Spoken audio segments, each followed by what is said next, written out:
आज जब मैं हेल्थ की बात करता हूं तो मैं हमेशा ये बात कहता हूं कि सबसे पहली बात तो यह है कि प्रधानमंत्री मोदी जी ने गुजरात के एक्सपीरियंसेस के बाद जब वो 2014 में भारत के प्रधानमंत्री बने तो उन्होंने हेल्थ की पॉलिसीज को चेंज करने का प्रयास किया और आफ्टर 3 डिकेड्स 3 दशक के बाद भारत की हेल्थ पॉलिसी आई।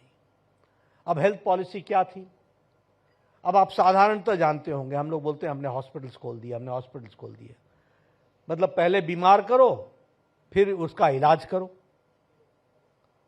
और इलाज पर लगे रहो और फिर बताते रहो कि हमने इतना इलाज कर दिया, हमने इतना इलाज कर दिया।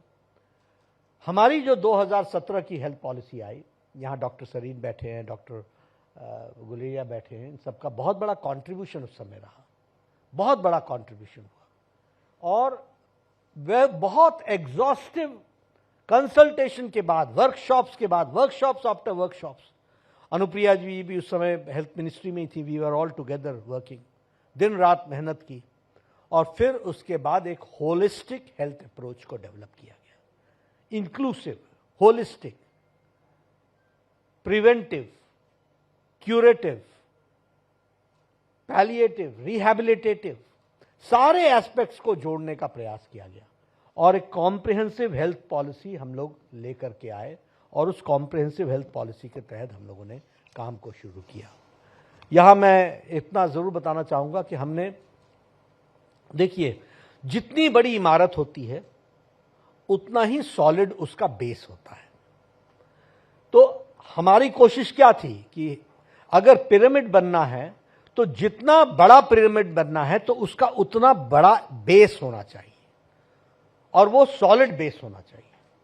और इसलिए हम लोगों ने सबसे पहले इस बात की कोशिश की कि हमारे सब सेंटर्स, जो सबसे प्राइमरी यूनिट है, वहां उसको हम स्ट्रेंथन करें।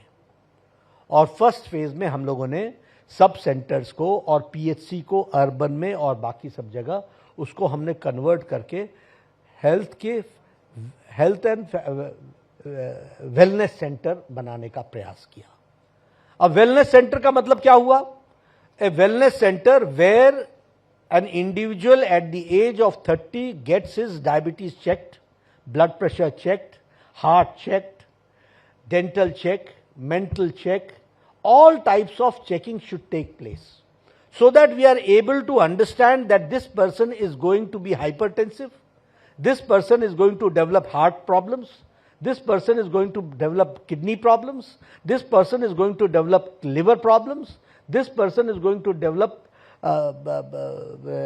diabetic problems, and for that उसको कैसे रोका जा सके, इस बात को हम लोगों ने उस समय प्रयास किया। इसलिए सारी वर्कशॉप, सारी ट्रेनिंग हम लोगों ने उस समय उस वर्कशॉप को देने का प्रयास किया। जब मोदी जी की दूसरी सरकार बनी, यानी दूसरी बार जब वो सरकार में आए, तो उन्होंने इसी को बढ़ा करके उसको आयुष्मान आरोग्य मंदिर बना दिया और आयुष्मान आरोग्य मंदिर में हर एक तरीके के हमने फैसिलिटीज देने का प्रयास किया। और आजकल हम लोग जो उस पर कर रहे हैं वो एनक्वास कर रहे हैं, नेशनल क्वालिटी एश्योरेंस सिस्टम। हम क्वालिटी के एश्योर कर रहे हैं और हम उसको अवार्ड दे रहे हैं।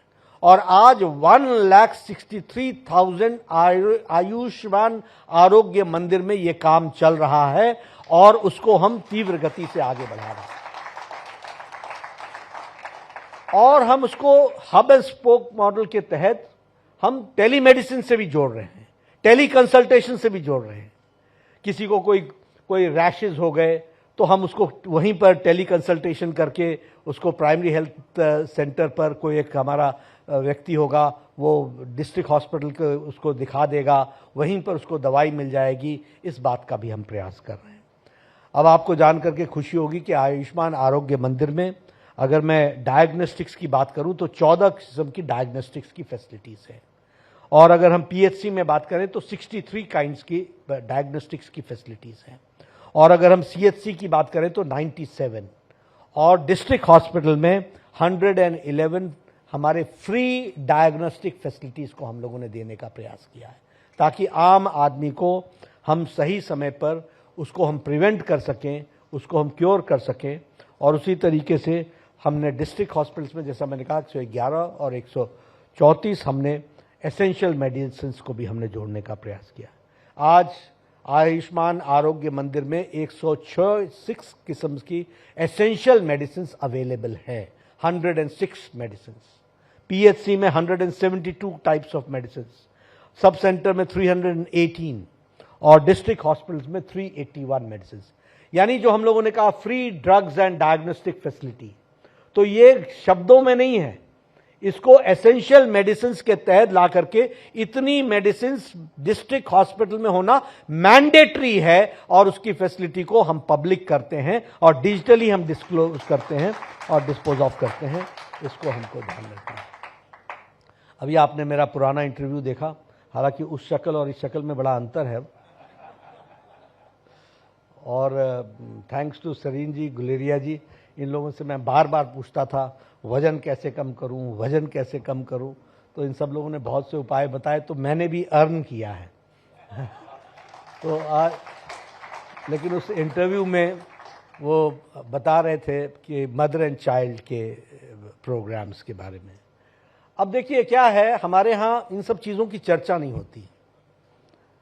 सवेरे सवेरे आप न्यूज़ में सुनेंगे, जो अनहोनी है वो उसकी चर्चा होती है, जो अच्छी घटना है उसकी चर्चा नहीं होती है। कोई बात नहीं, समाज का नियम भी है और हमारे यहाँ कहा भी जाता है इल न्यूज़ ट्रैवल्स फास्टर। तो अगर कोई ख़राब खबर हो तो वो बड़े तेज़ी से जाती है और good news takes its own time. और इसीलिए मैं घर वालों को भी बोलता हूँ, no news is good news, कि कोई न्यूज़ नहीं है तो समझो सब ठीक है। लेकिन अगर हम बात करें तो आपके ध्यान में आएगा कि हमारा कोहॉर्ट कितना बड़ा है। हमारा अगर आप देखिए तो इस देश में 2 करोड़ के आसपास pregnant women at any given time per year बच्चे पैदा होते हैं, 2 करोड़। तो 2 crore pregnant women and 2 crore lactating child, जो लैक्टेटिंग मदर होती है और उसके साथ उसका बच्चा होता है। इतना बड़ा हमारा वो है। अब आप देखिए इसकी व्यवस्था क्या है। 98% हम पहुंच गए हैं, 98%।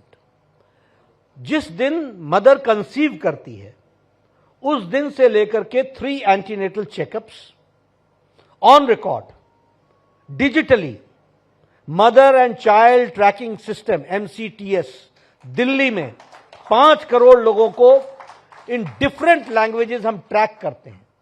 Every ASHA worker has to fill in हर iPad कि उसने कब विजिट किया, कौन सा एंटीनेटल चेकअप में उसको सब्सक्रिप्शन दिया, और उसको vaccination 6 vaccination 2 vaccination before the child is delivered, और उसकी इंस्टीट्यूशनल डिलीवरी कराना। अब मैं इंस्टीट्यूशनल डिलीवरी की बात करूं तो 88.63% हमारा इंस्टीट्यूशनल डिलीवरी हो गई है। यानी मदर को घर से ला करके उसको डिलीवरी कराना, डिलीवरी करा करके वापस भेजना, और अगर कोई कॉम्प्लिकेशन हो जाए तो फिर से उसको इंस्टीट्यूट में लाना और फिर से ठीक करके घर भेजना।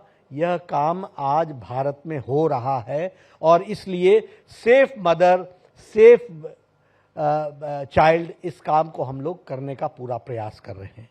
और इसी तरीके से अगर हम देखें तो इम्यूनाइजेशन का प्रोग्राम अगर हम लें, जो मैं अब बात कर रहा था कि बच्चे को टीका लगने का, 93.23% हमारा इम्यूनाइजेशन है। 90, और ये हम नहीं कह रहे हैं, ये नेशनल हेल्थ फैमिली सर्वे कह रहा है।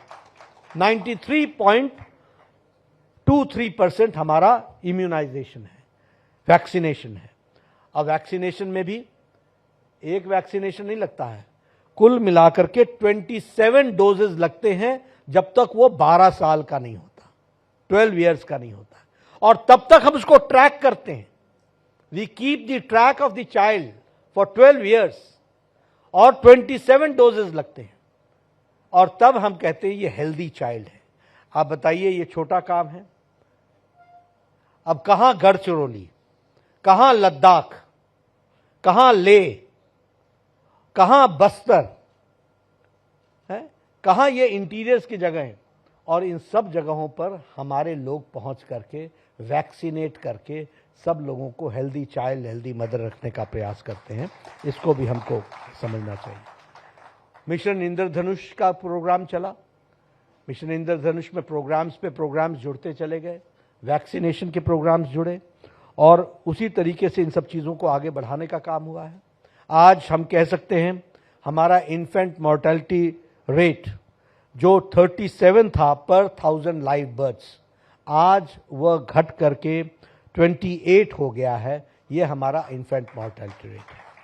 अगर हम मैटरनल मॉर्टेलिटी रेशियो की बात करें तो वो 2014 में 130 था पर लाख लाइव बर्थ्स, यानी 1 लाख बच्चा पैदा होता था तो उसमें मैटरनल मॉर्टेलिटी, मदर की जान जाने की जो थी वो 130 थी। That has been reduced now to 90 तक हम लेकर के आए और उसको हम आगे बढ़ाने का प्रयास कर रहे हैं। अंडर 5 मॉर्टेलिटी रेट जो है वह भी आज 43 से घट करके 32 पर आ गया है और टोटल फर्टिलिटी रेट, पॉपुलेशन को भी हम स्टेबल कर रहे हैं। बहुत ज़्यादा चिंता करने की बात नहीं, ये सब कहने की बातें होती हैं, लेकिन yes, we are trying to stabilize our population and it will be stabilized in coming times. हमारा आज टोटल फर्टिलिटी रेट जो 2.3 था वो 2.0 पर आकर के खड़ा हो गया है। इस तरीके से हम इसको भी। अगर मैं सेकेंडरी हेल्थ केयर की बात करूं तो हम मेडिकल कॉलेजेस की बात कर लें, डिस्ट्रिक्ट हॉस्पिटल्स की बात कर लें। कभी सोचा था कि आपका डिस्ट्रिक्ट हॉस्पिटल मेडिकल कॉलेज बन जाएगा? कभी सोचा था कि इस तरीके से हमारा डिस्ट्रिक्ट हॉस्पिटल, हम तो यही सोचते थे कि ये गांव का हॉस्पिटल ना बन जाए, शहर का हॉस्पिटल गांव का ना बन जाए, यही हम सोचते थे। आज district hospitals are being converted into medical colleges and medical colleges कितने बने हैं? हमारे यहाँ 387 मेडिकल कॉलेजेस थे, आज मेडिकल कॉलेजेस 731 हो गए हैं जो हमने डिस्ट्रिक्ट के हॉस्पिटल्स को मेडिकल कॉलेज बनाया है एंड मेडिकल सीट्स 88% इंक्रीज है। अगर मैं सुपर स्पेशलिटी ब्लॉक कहूं तो देश में हमने 75 डिस्ट्रिक्ट हॉस्पिटल्स को डिस्ट्रिक्ट मेडिकल कॉलेजेस को हमने सुपर स्पेशलिटी ब्लॉक्स दिए हैं और सुपर स्पेशलिटी में 7 टाइप्स ऑफ सुपर स्पेशलिटीज पर काम चल रहा है। 75 हमने सुपर स्पेशलिटी ब्लॉक्स दिए हैं। मेडिकल सीट्स में जैसा मैंने कहा कि हमारा 118% का इंक्रीज है। 51,000 सीट्स होती थी, आज 1,12,112 सीटें हो गई हैं अंडर ग्रेजुएट की। और अभी लाल किले से प्रधानमंत्री जी ने हमको बहुत बड़ा टारगेट दिया है और वो टारगेट है to increase 75,000 medical seats. Now you see how uphill task it is that we have to maintain the quantity and the quality, दोनों को मेंटेन करना है। Indian doctors are the best doctors asked in the world and they are required in the world. हमारे doctors दुनिया में जाने जा रहे हैं because of the medical and the quality of the medical education. So we have to maintain that quality also and we have to maintain the quantity also. दोनों चीजों को हमको संभाल करके चलना है। ये छोटी बात नहीं है, ये बहुत बड़ी, इसके लिए बहुत बड़ी तपस्या होती है। सब लोगों को साथ लगा करके करना, उनको रिकॉग्निशन देना, उनकी इंस्पेक्शंस करना, उनकी मेडिकल। अच्छा, फिर you need teachers also. Anatomy ऐसे नहीं पढ़ाई जा सकती, फिजियोलॉजी ऐसे नहीं पढ़ाई जा सकती, किसी का शरीर ऐसे नहीं खोला जा सकता है। You have to have the train degree for that. तो वो सारी चीजों को करने का काम। अब पीजी की सीट्स अगर हम देखें, हमारे पास 31,000 था, आज 72,000, 133% का इंक्रीज हुआ है पोस्ट ग्रेजुएट सीट्स पे। All India Institute of Medical sciences की अगर हम बात करें तो मैं हमेशा बोलता हूं कि हमने रीजनल इम्बैलेंस को खत्म किया। All India Institute of Medical sciences पहले एक था, एक ही मेडिकल कॉलेज था। बाद में अटल जी की सरकार आई तो 6 हुए। बाद में फिर यूपीए की सरकार लंबे समय तक रही तो उनको एक रायबरेली देखा, चलो देर आए दुरुस्त आए, एक तो खोला। आज मोदी जी की सरकार है, we have got now 22 all India Institute of Medical Sciences. और डॉक्टर गुलेरिया जानते हैं, हमने एम्स के स्टैंडर्ड को डाइल्यूट नहीं होने दिया है, हमने उसके एम्स के स्टैंडर्ड को मेंटेन कर लिया, because all India Institute of Medical Sciences is a brand and we have to maintain that brand. इसलिए हम उसको किस तरीके से आगे बढ़ा रहे हैं। हमारे टीचर्स, हम इंटरव्यू लेते हैं, एसोसिएट प्रोफेसर्स के इंटरव्यू लेते हैं, 22, 23 लोगों के इंटरव्यू होते हैं, नीचे लिखा होता है नॉट फाउंड फिट। हम इंटरव्यू लेने के बाद हम भरते नहीं हैं। हम जब कोई हमको फिट कैंडिडेट मिलता है तभी हम all India Institute of Medical sciences में भरते हैं। अब आप देखिए हमारे लिए कितना अपहिल टास्क है कि 22 all India Institute of Medical sciences भी चलाना है और नॉट फाउंड फिट भी रखना है, यानी फाउंड फिट भी चाहिए डॉक्टर यानी प्रोफेसर जो उस लायक हो सके। तो इसके बीच का जो संघर्ष होता है तो उसको भी हम चला रहे हैं। और जैसा मैंने कहा कि नॉर्थ इंडिया में हमने 6 ऑल इंडिया इंस्टीट्यूट खोले, रेवाड़ी में खोल रहे हैं, जम्मू में खोल रहे हैं, अवंतीपोरा में खोल रहे हैं, ऋषिकेश में खोला है, बिलासपुर में ऑपरेशनल हो गया है और उसको हम आगे बढ़ा रहे हैं। उसी तरीके से वेस्ट में जोधपुर, राजकोट और नॉर्थ में भटिंडा और ईस्ट में पटना, भुवनेश्वर, गोरखपुर, रायबरेली, दरभंगा, कल्याणी कुछ ऑपरेशनल हो गए हैं, कुछ ऑपरेशनल होने वाले हैं। और सेंटर में रायपुर, भोपाल, नागपुर और उसी तरीके से साउथ में मंगलगिरी, बीबी नगर और मदुरई, इसमें हम खोल रहे हैं। इस तरीके से हम आगे बढ़ा रहे हैं। तो एक all India Institute of Medical sciences का रीजनल इम्बैलेंस, पहले सब लोग दिल्ली आते थे।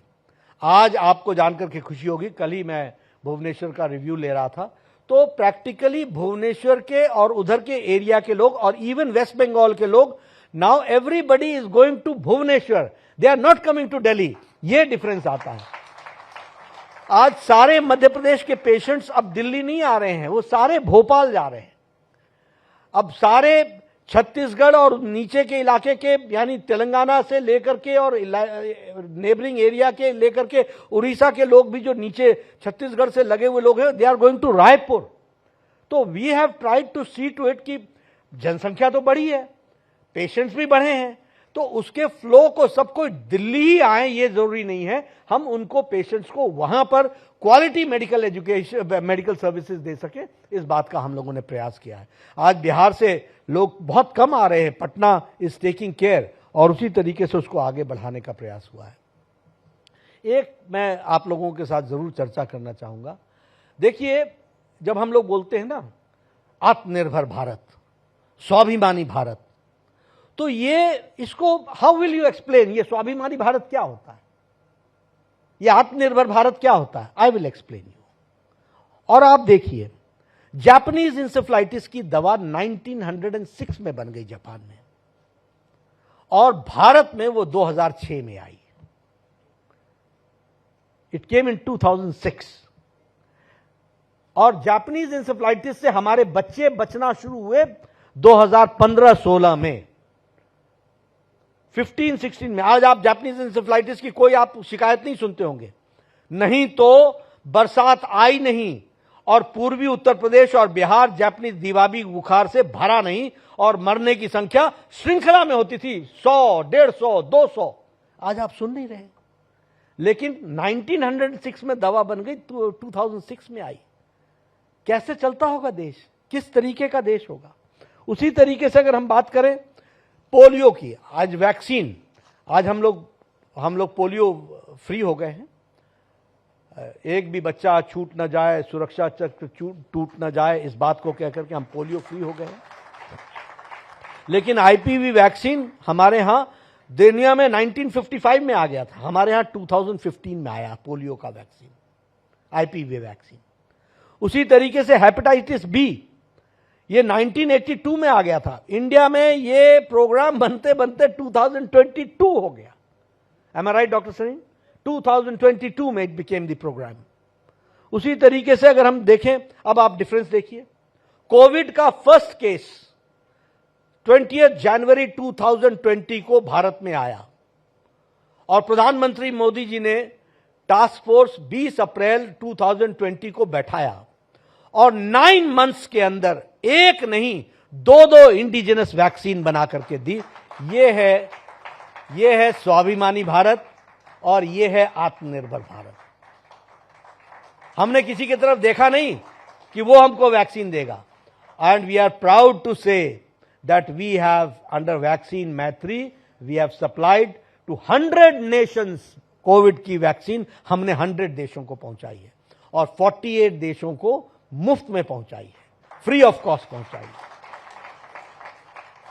यह है स्वाभिमानी भारत, यह है Atmanirbhar Bharat, and this we have to understand. अब आप बताइए, वैक्सीनेशन की बात कीजिए, करेक्ट माय, लेकिन वैक्सीनेशन अमेरिका में 67-68% के आसपास हुआ है कोरोना का, हम 90+ हैं। 220 crore, world's largest and world's fastest vaccination programme, 18 महीने के अंदर 220 करोड़ डबल डोज लगा करके, विथ बूस्टर लगा करके हमने खड़ा किया। अब वैसे, अब आपने कहा है कि मैं भारतीय जनता पार्टी का भी अध्यक्ष हूं, तो मैं लोगों को सिर्फ उनकी मेमोरी को याद दिलाता हूं कि जब ये वैक्सीन लग रहा था तो हमारे ऑपोजिशन के लीडर्स बोलते थे कि इसकी ट्रायल टेस्टिंग नहीं हुई है, ये तो we are not guinea pigs, हमारे ऊपर ट्रायल थोड़ी ना होगी, इसकी थर्ड ट्रायल नहीं हुई है, और ये तो मोदी टीका है, मोदी टीका है। और चुपके चुपके जाके खुद लगवा लिया मोदी टीका। मेरे को मिले तो मैंने कहा कैसा लगा मोदी टीका, अभी और लगेगा, आगे बूस्टर भी लगेगा। लेकिन देखिए कि तो देश किस बात से जूझ रहा था और ये किस बात से जूझ रहे थे, और आज भारत 220 करोड़ डबल डोज लगा करके आज भारत दुनिया को एग्जाम्पल दे रहा है। इस बात को हमको समझना चाहिए। ये बदलते हुए भारत की तस्वीर है जिसको हमको ध्यान में रखना चाहिए। और उसी तरीके से जब मैं इन सारी बातों को कहता हूं तो ये भी बताना चाहता हूं कि आज बाकी सब देशों में किस बात की चर्चा हुई कि आप आश्चर्य करोगे, दुनिया में लॉकडाउन लगने के खिलाफ स्ट्राइक हुई, यूरोपियन देशों में हुई, पढ़े लिखे देशों में हुई। No, we do not want to remain in lockdown, no, we do not want to get vaccinated.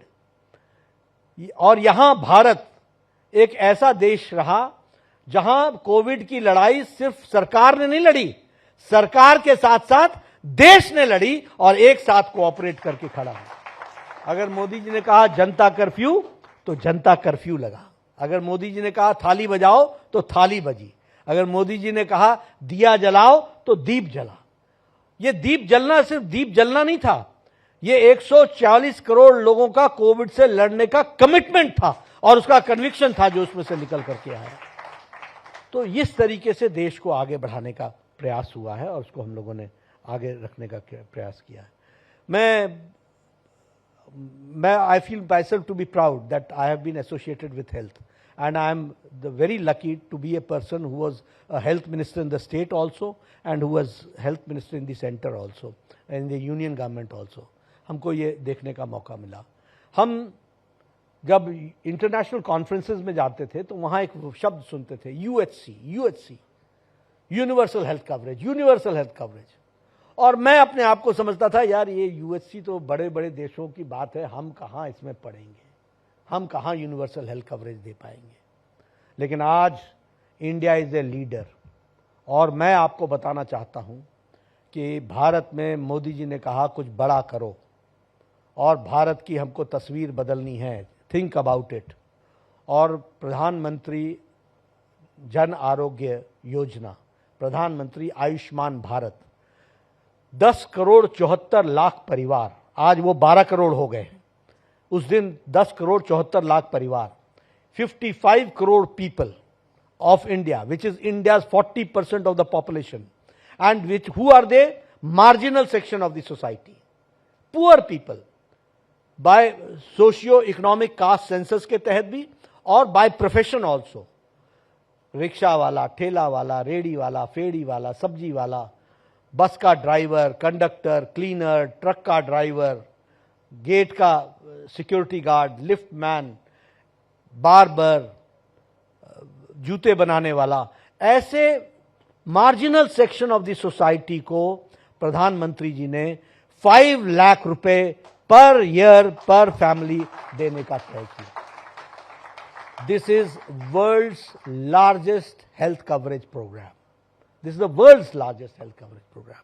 और इसमें आपको जानकर के खुशी होगी कि अभी तक लगभग 34 करोड़ लोगों का आयुष्मान कार्ड बन गया है, 6.86 करोड़ लोगों का ट्रीटमेंट हो गया है, यानी 6 करोड़ 86 लाख, यानी 7 करोड़ लोगों का ट्रीटमेंट हो चुका है।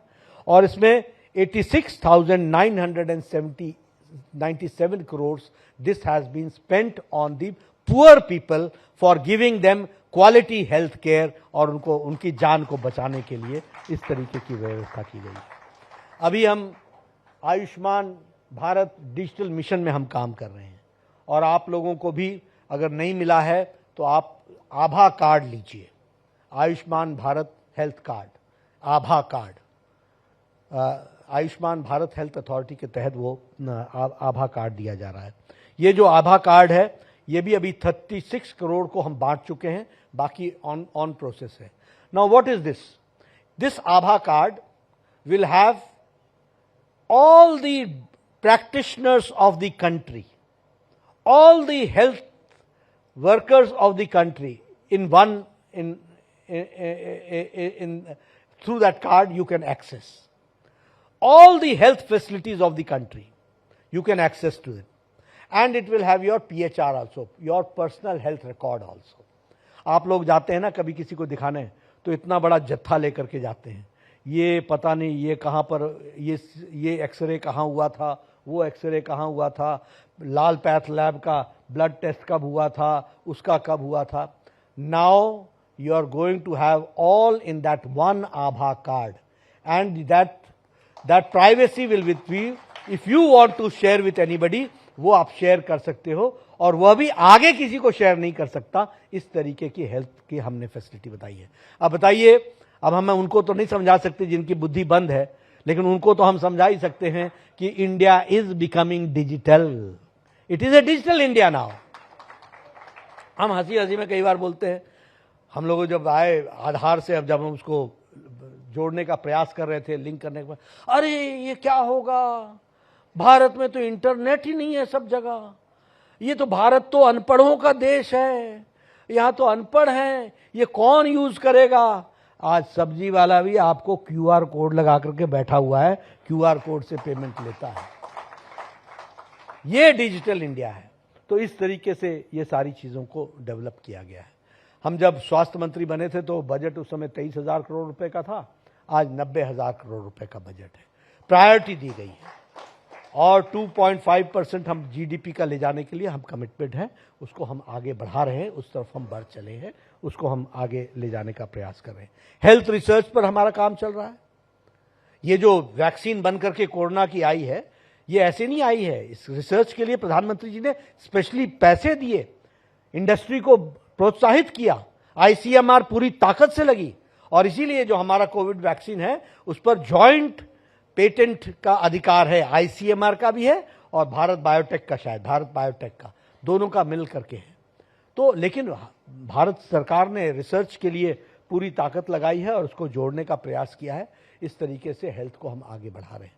तो मैंने आपके सामने हेल्थ के बहुत बहुआयामी एस्पेक्ट्स को रखने का प्रयास किया है और हमारे सरीन साहब यहाँ बैठे हैं, इन्होंने हमको कहा कि हेपेटाइटिस के लिए उसको प्रोग्राम बनाना चाहिए और वो प्रोग्राम बनेगा तो बहुत भला होगा। मैंने उसी मंच से उसको अनाउंस किया था और बाद में वो प्रोग्राम बन करके हमारा नेशनल प्रोग्राम में जुड़ा। तो ये सरीन साहब ने उस समय दिया, उस तरीके से हमने किया। गुलेरिया साहब यहाँ बैठे हैं। आज all India Institute of Medical sciences की कैपेसिटी डबल हो गई और वहाँ पर हर एक तरीके से हम फैसिलिटीज़ को बढ़ाते ही जा रहे हैं। क्यों? क्योंकि हम वो एक हमारे प्रीमियर इंस्टीट्यूशन है। आपने लंबे समय तक वहाँ काम किया है तो उसको भी हम आगे बढ़ाने का काम किया है। ये सारी बातें मैं आपके सामने इसलिए बता रहा हूँ क्योंकि हेल्थ को मेन फोकस में रख करके आज हम चल रहे हैं और दुनिया भी अब ये मान रहा है कि India is taking a lead in the field of health.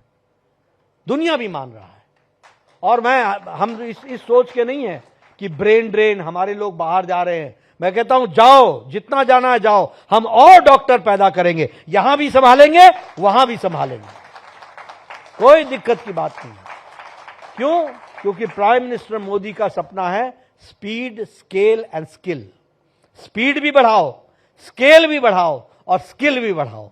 तो इन तीनों पर हम काम कर रहे हैं, पूरी ताकत से हम लगे हैं और इसको हम आगे बढ़ाने का प्रयास कर रहे हैं।